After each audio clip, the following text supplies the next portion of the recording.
Hey everyone. If you're a beginner and want to learn Google Meet in 2026 from start to finish, this video is for you. I'll show you everything step by step so you can join and host meetings easily. First, open Google Meet in your browser.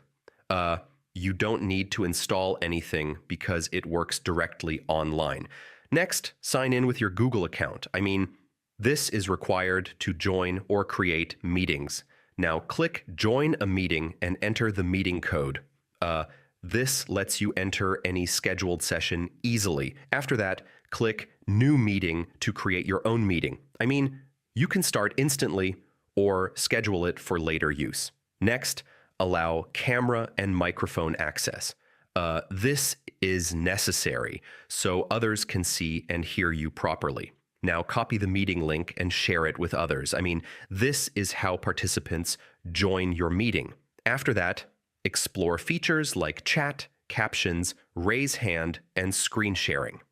These tools improve communication during meetings. Next, click Present Now if you want to share your screen. This is useful for presentations, classes, or training sessions. Finally, click Leave Call when you're finished. This safely ends your meeting. So yeah, that's a complete Google Meet tutorial for beginners in 2026. Follow each step carefully and you'll be able to use it confidently. And if this helped, don't forget to check out more tech tutorials for fast and easy guides.